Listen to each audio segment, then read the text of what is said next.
नीट paper फुटी विरोधातलं आंदोलन देशभर गाजलं आणि अगदी तसंच काही वर्षांपूर्वी देशात गाजलं होतं भ्रष्टाचार विरोधी आंदोलन।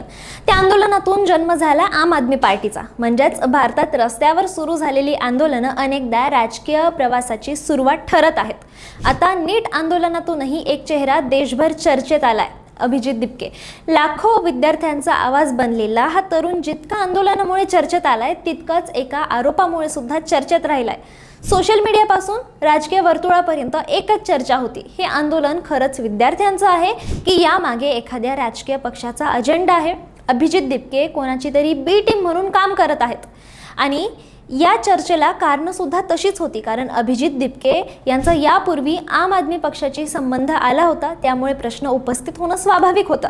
पण त्यांनी तो पक्ष का सोडला? मतभेद झाले होते का की त्यामागे काही वेगळं कारण होतं? या सगळ्या प्रश्नांची उत्तरं आता स्वतः अभिजित दिपके यांनी दिली आहेत। त्यांनी आम आदमी पार्टी का सोडली, अमेरिकेत जाण्याचा विचार का केला आणि त्यानंतर पुन्हा भारतात येऊन विद्यार्थ्यांच्या आंदोलनाचं नेतृत्व करण्याचा निर्णय का घेतला, या सगळ्या प्रवासामागची त्यांची भूमिका काय होती हे जाणून घेणार आहोत आजच्या या व्हिडिओमध्ये। नमस्कार, मी श्रुती पाटील आणि तुम्ही पाहतात लगावबद्दल। अभिजित दिपके हे नाव चर्चेत येण्यापूर्वी ते आम आदमी पार्टीच्या सोशल मीडिया टीममध्ये काम करत होते, त्यामुळे अनेकांना वाटत होतं की पक्षातील मतभेदांमुळे त्यांनी बाहेर पडण्याचा निर्णय घेतला असेल। पण त्यांनी दिलेलं कारण हे वेगळंच आहे। त्यांच्या म्हणण्यानुसार हा निर्णय कोणत्याही वैचारिक संघर्षामुळे नव्हता, तो पूर्णपणे आर्थिक वास्तवाशी जोडलेला होता। राजकीय पक्षासाठी सोशल मीडिया क्षेत्रात काम करत असताना मिळणाऱ्या उत्पन्नावर स्वतःचं आयुष्य आणि कुटुंबाची जबाबदारी सांभाळणं कठीण होत होतं। महिन्याला मिळणाऱ्या 30,000 रुपयात पुढचं आयुष्य उभं राहणं अशक्य त्यांना वाटत होतं, त्यामुळे त्यांनी अमेरिकेत जाऊन स्थायिक होण्याचा निर्णय घेतला। तिथे कमावून स्वतःचं भविष्य घडवायचं आणि आई वडिलांना सुद्धा आर्थिक आधार द्यायचा असा त्यांचा विचार होता। ही गोष्ट महत्त्वाची आहे, कारण अनेकदा राजकीय पक्षांमध्ये किंवा सामाजिक चळवळींमध्ये काम करणाऱ्या तरुणांसमोर विचारसरणीपेक्षा आर्थिक स्थैर्याचा प्रश्न मोठा असतो। अभिजित दिपकेंच्या बाबतीतही त्यांनी सांगितलेलं कारण हे वैचारिक मतभेद नाही तर आर्थिक आहे हे कळतंय। मात्र इथून त्यांच्या प्रवासाला वेगळंच वळण मिळालं। अमेरिकेत चांगलं आयुष्य मिळेल, व्यवस्था चांगली असेल, करिअर घडेल असा विचार त्यांनी केला होता। पण दुसरीकडे भारतात सुरू झालेल्या नीट पेपर फुटी आणि भारताच्या CJIनी तरुणांना कॉकरोच म्हटलं आणि तिथून सुरू झाली कॉकरोच जनता पार्टी आणि आंदोलन। पेपर फुटीचा मुद्दा केवळ एका परीक्षेपुरता मर्यादित राहिलेला नव्हता, लाखो विद्यार्थ्यांच्या भविष्याशी तो जोडला गेला होता आणि याच टप्प्यावर त्यांनी पुन्हा भारतात येण्याचा निर्णय घेतला। दिपके यांचं म्हणणं आहे की भारतात मी राजकारणापासून दूर आहे असं म्हणणं शक्यच नाहीये, कारण आपण वापरत असलेल्या प्रत्येक गोष्टीवर सरकारच्या धोरणांचा परिणाम होत असतो। टूथपेस्टवर लागणारा GST असो, पेट्रोलचे दर असो, शिक्षणाची फी असो किंवा नोकरीच्या संधी, प्रत्येक निर्णय हा राजकीय असतो।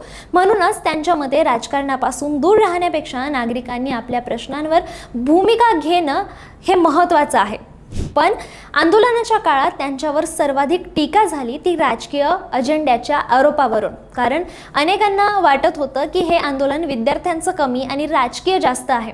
याबाबत दिपके यांनी अनेक आरोप सुद्धा केलेत।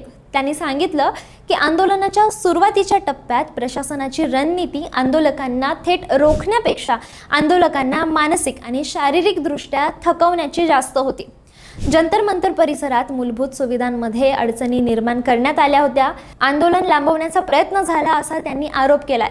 त्यांनी आणखीन एक गंभीर दावा केलाय, आंदोलनाच्या ठिकाणी दगडांनी भरलेला ट्रक आणण्यात आला होता आणि पुढे काही गोंधळ झाल्यास आंदोलकांवर दगडफेकीचा आरोप करता येईल अशी भीती त्यांना वाटत होती। विद्यार्थ्यांवर झालेल्या कारवाईबाबतही त्यांनी गंभीर प्रश्न उपस्थित केले। आंदोलकांवर गरजेपेक्षा अधिक बळाचा वापर झाला, काही विद्यार्थ्यांशी अमानुष वर्तन झालं असे आरोप त्यांनी केलेत। दुसरीकडे संबंधित सरकारी यंत्रणांनी या आरोपांबाबत वेगळी भूमिका मांडली असून विविध प्रकरणांमध्ये कायदेशीर प्रक्रिया या सुरूच आहेत।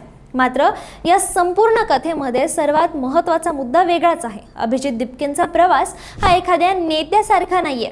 ते आधी सोशल मीडिया क्षेत्रात काम करत होते, त्यानंतर आर्थिक कारणांमुळे परदेशात जाण्याचा विचार केला आणि त्यानंतर विद्यार्थी आंदोलनाच्या माध्यमातून पुन्हा सार्वजनिक चर्चेत आले। यामुळे आता प्रश्न फक्त एवढाच राहिलेला नाहीये की त्यांनी आम आदमी पार्टी का सोडली।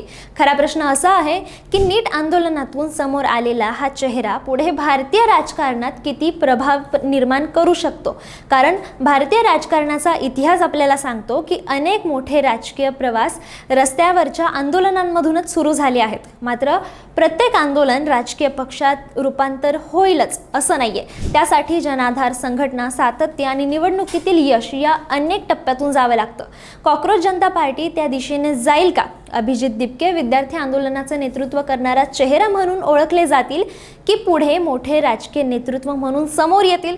याचं उत्तर अर्थातच येणाऱ्या काळात आपल्याला मिळेलच। तुम्हाला काय वाटतं? अभिजित दिपके यांचा हा प्रवास पुढे राष्ट्रीय राजकारणापर्यंत पोहोचेल का?